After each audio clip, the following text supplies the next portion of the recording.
டெல்லிக்கு ஒரு டைம் போனார். போய் 5 நிமிஷம் கூட பேச்சுவார்த்தை இல்லை போல இருக்குது. போன வேகத்தை திரும்பி வந்துட்டார். இவரால் கொடுக்கவும் முடியாது. எத்தனை வரணும்.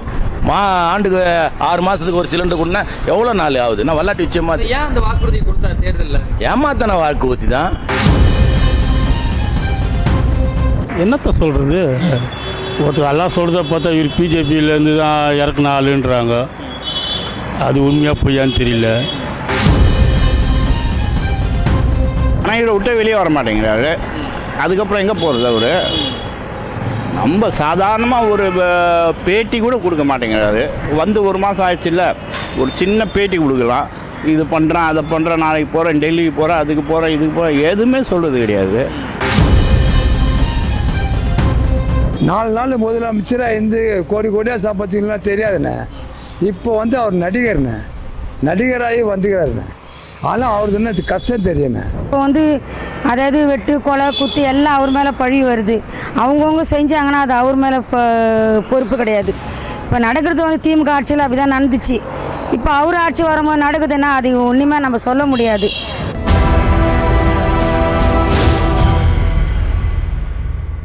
அம்மா வணக்கம்மா.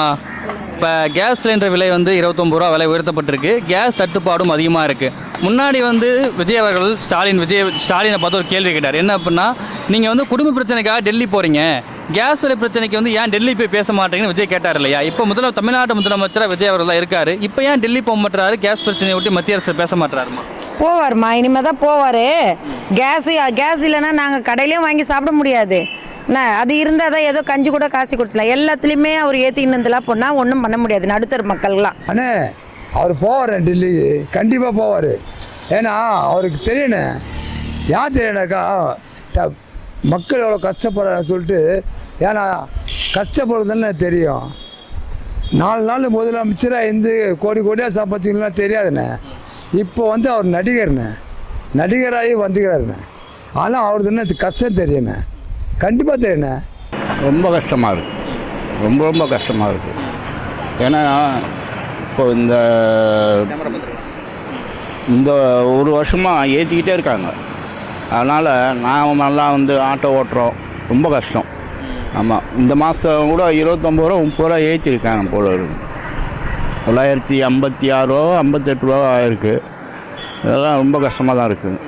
இல்லை அதாவது கேஸ் வந்து எல்லாருக்கும் கிடைக்கணும். ஆனால் பட் இப்போ வந்து அது கிடைக்கலன்னா மக்கள் வந்து அது ரொம்ப அவஸ்தைப்படுறாங்க. இப்போ வந்து டே பை டே ஏறிக்கிட்டு தான் போகுது. கேஸனுடைய விலை ஏறிக்கிட்டு இருக்குது. அது எப்பொழுதுமே இவங்க அரசாங்கம் தான் வந்து அது கரெக்டாக கண்டிப்பாக அதை கண்ட்ரோல் பண்ணி சரி இவங்களுக்கு மக்கள் கொடுக்கணுன்றத ஒரு தெளிவு இருந்தால் தான் வந்து இதனோட இதே கண்ட்ரோல் பண்ண முடியும். நாங்கள் நினைக்கிறோம் தான் அவர் சொன்னதே செய்கிறவர். அவர் செய்யாத இருக்க மாட்டார். கண்டிப்பாக கேஸ் சிலிண்டர் கண்டிப்பாக கொடுப்பாரு. கொஞ்சம் வெயிட் பண்ண நம்ம அவசரம் பட்டால் முடியாது. இப்போ இவருக்காக சொல்ல வேண்டியதுண்ணே. இப்போ அவர் கேட்டார்ல ஸ்டாலின் ஏன் போய் கேட்கலன்னு.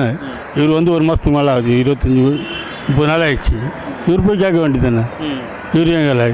சிலிண்டரை பொறுத்தவரை அது மத்திய அரசில் பொறுத்தது தான். ஸ்டேட்டில் யாரும் ஒன்றும் பண்ண முடியாது. அவங்க என்ன சொல்கிறாங்களோ அதுதான் கொடுக்க முடியும். இவங்களால ஒன்றும் பண்ண முடியாது. அதெல்லாம் போய் எங்களுக்கு எதுவுமே வாங்கிறதுக்கு இல்லாத இருந்தது. இப்போ 6 கேஸ் தரேன்னாரு, இன்னும் தரல. தந்தால் நல்லாயிருக்கும். டெல்லிக்கு ஒரு டைம் போனார். போய் 5 நிமிஷம் கூட பேச்சுவார்த்தை இல்லை போல இருக்குது. போன வேகத்தை திரும்பி வந்துட்டார். இது வரலையும் கலைஞராக இருந்தாலும் சரி, அண்ணாதுரையாக இருந்தாலும், எம்ஜிஆர், ஜெயலலிதா, ஸ்டாலின் இவங்கெல்லாம் முதலமைச்சராக இருந்தாங்க. அவங்க போகும்போதெல்லாம் அங்கே நம்ம தமிழ்நாடு நியூஸ் அங்கே இருக்குது, டெல்லி நியூஸ் அங்கே இருக்குது. பத்திரிகைகளை சந்தித்து பேட்டி காணுவாங்க. அங்கே என்ன பேசணும் போகணும் அந்த விஷயத்தை வெளியே சொல்லுவாங்க. விஷயத்தை வெளியே சொல்லாமல் யாருக்கும் டாட்டா காமிச்சிட்டு சிலிண்டரை பற்றி பேசல. மக்களுக்கு என்ன செய்ய வேண்டியது கேட்டால் 1 மாதத்துக்குள்ளே செய்யறதை செஞ்சுட்டேன் அப்படிங்கிறாரு. இப்போ ஒரு மாதத்துக்குள்ளே செய்கிறதுக்கு 50 முதலமைச்சர் ஆனார். 5 வருஷத்துக்கு தான் செய்யணும். அவர் வந்து எத்தனை நாள் ஆச்சு? ஆட்சிக்கு வந்து எவ்வளோ நாள் ஆச்சு? 1 மாதம் இருக்குமா? அதுக்குள்ளே எல்லாத்தையும் அவர் வந்து இறங்கி செய்யணுன்னாக்கா நாட்டில் எவ்வளோ பிரச்சனைங்க இருக்குது. ஒவ்வொன்றா சரி பண்ணுவார், பார்ப்பார். அதுக்கு உண்டான வேலைப்பாடுகளை செய்வாருன்னு நம்பிக்கை இருக்குது. நாட்டினுடைய இந்த போர் நிலவரம் வந்து எப்படி இருக்குது, அதை வச்சு தான் நம்ம வந்து இந்த கேஸ் எப்படி வரும் வராது அப்படின்றத பற்றி நம்ம முடிவு பண்ண முடியும். கடந்த காலம் ஆட்சியில் பார்த்தீங்கன்னாக்கா சிலிண்டர் தட்டுப்பாடு வந்து சீராக இருந்தாலும் வந்து விலைவாசியை வந்து 100 ரூபாய் குறைத்தார் ஸ்டாலின். இந்த தடவை வந்து இந்த அரசு வந்து 6 சிலிண்டர் வருஷத்துக்கு இலவசம்னு சொல்லியிருக்காங்க. மேலும் வந்து மத்திய அரசாங்கம் வந்து சிலிண்டர் வந்து விலையை உயர்த்திக்கிட்டே இருக்கிறாங்க. அதை வந்து ஒரு கண்ட்ரோல் பண்ணுறதுக்கூடிய இது வந்து மத்திய அரசாங்கத்தில் இல்லை. அவங்க வந்து விலை உயர்வை தான் அதிகப்படுத்துகிறாங்களே தவிர மக்களுடைய தேவையை பூர்த்தி பண்ண மாட்டேன்றாங்க. மக்களுக்கு என்ன தேவைங்கிறத வந்து செவிசாய்க்க மாட்டேன்றாங்க. இப்போ ஆண்டுக்கு வந்து 6 சிலிண்டர் வந்து இலவசமாக கொடுப்பேன்னு சொல்லி தேர்தல் வாக்குறுதியை கொடுத்தாரு இல்லையா? இப்போ இன்னும் அதுக்கு எந்த நடவடிக்கையும் எடுக்கப்படாமல் இருக்குது. இன்றைக்கு தேவைக்கு அது எவ்வளோ அவசியமான ஒன்றுமா? இன்னைக்கு தேவை அதிகம் தான் ராஜா. நான் என்னன்னா அவர் எங்களுக்கு இலவசமாக தருவேண்ணா, இருக்கிறத எங்களுக்கு கம்மி பண்ணி கொடுத்தா போதும் விலை, சரிங்களா? இப்போ 1000 ரூபாய் 1500 கொடுக்குற சிலிண்டரை எங்களுக்கு கம்மி பண்ணால் அதில் நாங்கள் வாங்கிப்போம். அவர் எக்ஸ்ட்ரா எங்களுக்கு தரணுன்றதே தேவையில்லை, சரியா? அவர் சொல்லிட்டாரு, வாக்குறுதியை கொடுத்துட்டாரு. எங்களுக்கு எக்ஸ்ட்ரா சிலிண்டர் இருக்கிற சிலிண்டரே எங்களுக்கு கம்மி விலை கொடுத்தாலே போதும். இப்போ 1500 ரூபாய் 1000 ரூபாய் கொடுத்து நாங்கள் வாங்குகிறோம். அதுவே எங்களுக்கு கரெக்டாக மாதம் மாதம் வந்தாலே எங்களுக்கு அது போதும். தட்டுப்பாடு இல்லாமல் அது வந்தாலே போதும். ஆனால் எடுப்பாருண்ணா அவர். ஏன்னா இப்போ வந்து சிலிண்டர் வந்து கடையில் இருக்கிற சக்கரை இல்லைண்ணே வானந்து குத்துறதுக்கு சிலிண்டருன்னு இது நான் இப்போ வந்து கொடுத்தாருனாக்கா கண்டிப்பாக கொடுப்பாருண்ணே விஜய். ஆனால் அவர் மேலே நம்பிக்கை இருக்குதுண்ணே, கண்டிப்பாக கொடுப்பாரு. ஏன்னா இது போய் கல்லில் வானந்து குத்துறது கிடையாது, சிலிண்டர் இருந்துட்டு. ஆனால் கண்டிப்பாக கொடுப்பாருண்ணே. வாக்கு கொடுத்தவொடனே 6 சிலிண்டர் தரணுன்னே அந்த பிரச்சனை ஸ்டார்ட் ஆகுது. என்னது அந்த இடத்துல பிரச்சனை ஸ்டார்ட் ஆகுது. இவர் எப்படி கொடுப்பாரு? அதெல்லாம் சாத்தியமே ஆகாது. இவரால் குடிக்கவும் முடியாது, கொடுக்கவும் முடியாது. எத்தனை வரணும்? ஆண்டுக்கு 6 மாதத்துக்கு ஒரு சிலிண்டர் கொடுனா எவ்வளோ நாள் ஆகுது? நான் வல்லாட்டி விஷயமா ஏன் அந்த வாக்குறுதி கொடுத்தாரு தேர்தலில்? ஏமாத்தான வாக்கு ஊற்றி தான். என்னங்க நீங்கள் சொல்ல, நீங்கள் எவ்வளோ பொய்யான வாக்கு கொடுத்து நாங்கள் ஜெயிச்சோன்னு அந்தமாரி அவர் பொய்யான. ஆனால் வந்து இப்போ அந்த காலம் வேறு, இந்த காலம் வேறு. இன்றைக்கி நீ என்ன வாக்கு ஒரு மீடியாவில் கொடுக்குறியோ அதுதான் நாளைக்கு பேசும். ஏதுப்பட்ட வாக்கு உறுதியாகிடுச்சு. இன்றைக்கி என்ன மீடியாவில் கருத்து சொல்கிறியோ அதுதான். இவர் வந்து பொய்யான இது சொல்லி எப்படிங்க முடியும்? ஏங்க மக்கள் வந்து இந்த ஒரு 3 மாத காலத்தில் எவ்வளோ அவங்கவுங்க வண்டியில் வச்சு சிலிண்டருக்கு போய் லைன் நின்று அதை கொண்டு இவர் 6 சிலிண்டர்னால் என்னங்க ஆயிடுச்சு? எவ்வளோ சிலிண்டரு எங்கேருந்து போவார், எங்கேருந்து எடுத்துன்னு வருவார்? அதெல்லாம் சும்மா பேச்சு. நிச்சயமாக வாய்ப்பு இல்லைங்க. அது பொய்யான வாக்குறுதி தான். அது மக்கள் மத்தியிலேருந்து நிச்சயமாக இல்லை முடியாது. இன்றைக்கி இருக்கிற சூழ்நிலையில் பார்த்தீங்கன்னா நீங்கள் சென்ட்ரல் கவர்மெண்ட்டே காசு கொடுத்தே வாங்க முடியாமல் இருக்கும்போது நீங்கள் 6 சிலிண்டர் வந்து இலவசன்றது ரொம்ப கடினமான விஷயந்தான். அது சத்தியமாக கிடையாது. காசு கொடுத்தாலே கிடைக்க மாட்டேங்குது. அப்புறம் எப்படிங்க ஃப்ரீயாக கொடுப்பாரு? சாத்தியக்கூறு கம்மி சார். ஒரு எதுக்காகனா 6 சிலிண்டர் கொடுக்குறேன்னா பணம் வந்து எல்லாருக்குமே பட்டுவாடா பண்ணும்போது மக்களுக்கு வந்து இது அதிகமான கொடுக்க வேண்டியது இருக்குது. அது அதே ஒரு பெரிய அமௌண்ட்டு. ஆனால் அது நடைமுறைப்படுறது கொஞ்சம் கஷ்டமானது தான் நான் சொல்கிறேன். அப்போ அந்த வாக்குறுதி தேர்தலுக்காக கொடுக்கப்பட்டதா சார், இல்லை அது தேர்தலுக்காக வாக்குறுதி கொடுக்கப்பட்டது? எலெக்ஷன் வாங்குறதுக்கு எல்லாரும் அது செய்ய வேண்டியது, அது ஒரு கடமையாக இருக்குது. அதனால் வந்து அது செய்யாத இருக்குது. அது நடைமுறைப்படுத்துறது கேஸினோட எவ்வளோ மானியத்தை கடுமைப்படுதோ அது வரைக்கும் கொடுத்தா தான் நல்லது. அது கொடுக்க பொய் வாக்குறுதி. அது கொடுக்கவே முடியாது. அது எது எப்படி கொடுக்க முடியும் இவரால்? இது சிலிண்டர்னா மாநில அரசு சம்மந்தப்பட்டது, அது மத்திய அரசு சம்மந்தப்பட்டது. ஒன்று அவர் மோடி சொன்னார்னா கொடுப்பேன்னு சொன்னால் அவர் வாய்ப்பு இருக்குது. இவர் சொன்னாலும் அதெல்லாம் நடக்காது. இவர் சொன்னால ஸ்டாலின் சொன்னாலும் நடக்காது. அது பொறுத்தவரை மாநில அரசு மத்திய அரசை பொறுத்தது தான்.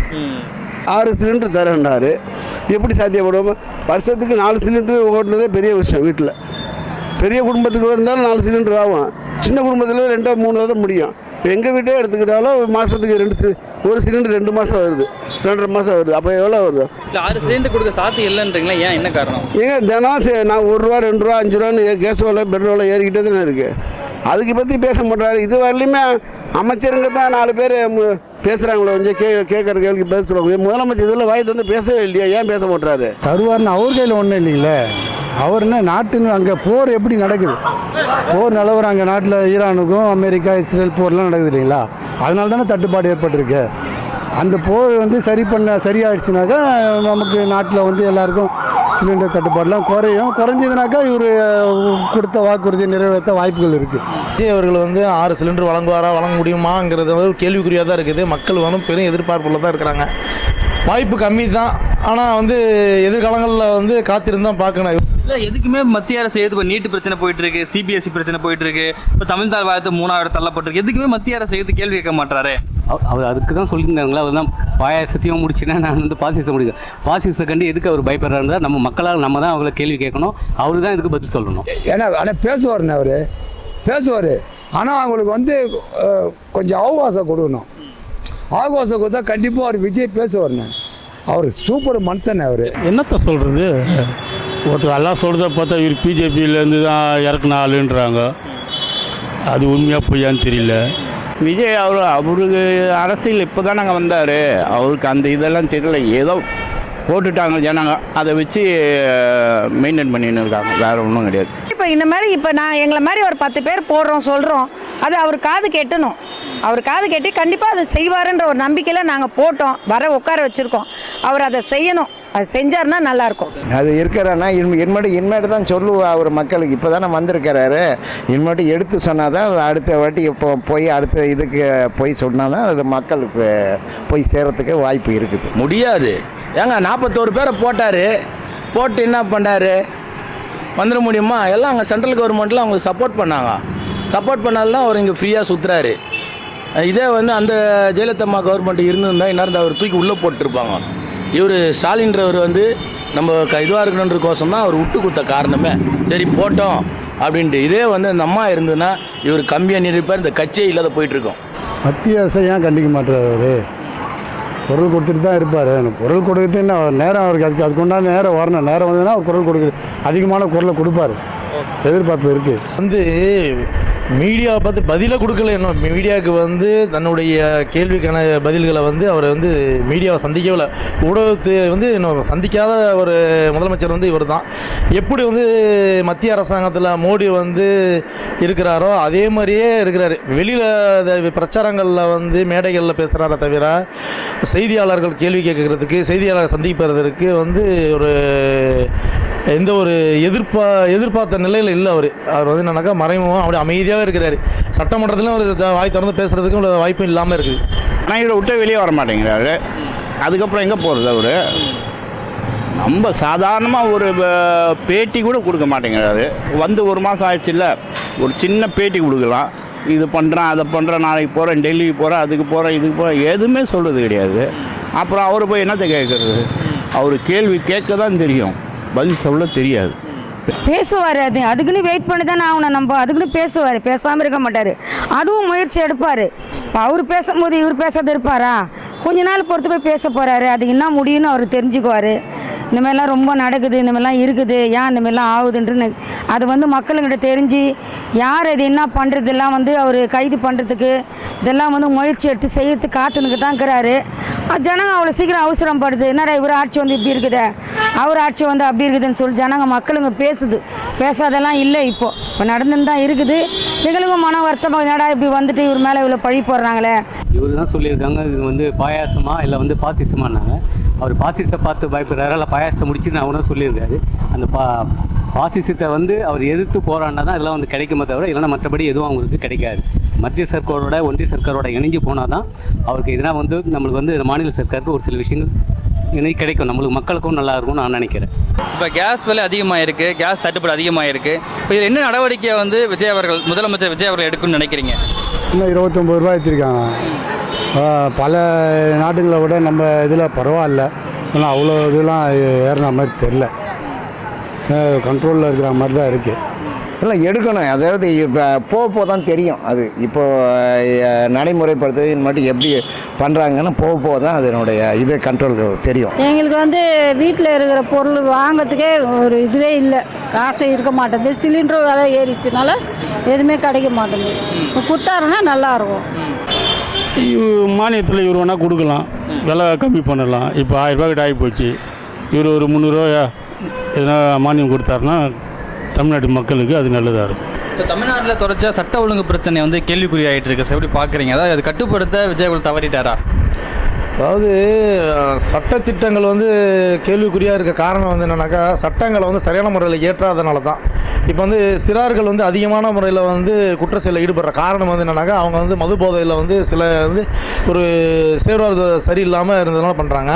அவங்களுக்கு ஒரு சட்டத்திட்டங்கள் ஒரு சட்டத்தை ஏற்றணும். என்னன்னாக்கா எப்படி வந்து ஒரு போக்குவரத்து துறையில் வந்து 18 வயசுக்கு கீழே வண்டி ஓட்டினாக்கா வந்து 25,000 அபராதமும் பெற்றோருக்கு சிறை தண்டனை கொடுக்குற மாதிரி குற்ற செயலில் ஈடுபடுறவங்களுக்கு வந்து அதே மாதிரி பெற்றோருக்கு வந்து சிறை தண்டனையும் ஏன்னா அபராதமும் விதித்தா நல்லாயிருக்கும். ஏன்னா அந்த மாதிரி சட்டத்தை ஏற்றினால தான் நல்லாயிருக்கும். ஏன்னா ஸ்கூல் ஸ்கூலில் வந்து அவங்க போய் படிக்கிறாங்க அப்படின்னாக்கா ஆசிரியர் அடிக்கக்கூடாது, அடித்தாக்கா வந்து பேரண்ட்ஸ் கண்டிக்கிறாங்க. அப்போ பேரண்ட்ஸ் கண்டிக்கிறாங்க அப்படின்னாக்கா அப்போ அந்த குழந்தைங்களை யார் திருத்துனாக்கா ஒன்று காவல்துறை மூலியமாக தான் திருத்தணும். எப்படி சட்டங்களை ஏற்றணுமோ அவங்களுக்கு வந்து என்னன்னாக்கா இந்த மாதிரி வந்து 18 வயசில் தண்டனை தப்பு செய்கிறாங்களா, அவங்க தண்டனை வந்து தாய் தகப்பன் தான் அனுபவிக்கணும், அந்த பெற்றோர்கள் தான் அனுபவிக்கணும். அதனுடைய தொடர்ச்சி வந்து மீண்டும் அவங்க 18 வயசு மேலே செஞ்சாங்கனாக்கா இரட்டை தண்டனையாக அந்த குழந்தைகளுக்கு, அந்த பெரியவரானத்தில் அந்த வயது வந்ததில் இரட்டை தண்டனை விதிக்கணும் அந்த குழந்தைக்கு. பொம்பளை பசங்க நடந்து போகிறதுக்கு பாதுகாப்பு வேணும் மெயினாக, சரிங்களா? ஏதோ எடுத்துகிட்டு வராரு, ஆனால் பொம்பளை பசங்களுக்கு பாதுகாப்பு. அதே மாதிரி இந்த நீட்டில் திருப்பி தேர்வு இது பண்ணுறாங்க, அதெல்லாம் கொஞ்சம் கண்டுபிடிச்சி அதெல்லாம் போகலாம். எத்தனை பசங்களுடைய வாழ்க்கை கெட்டு போகுது தெரியுமா இதனால்?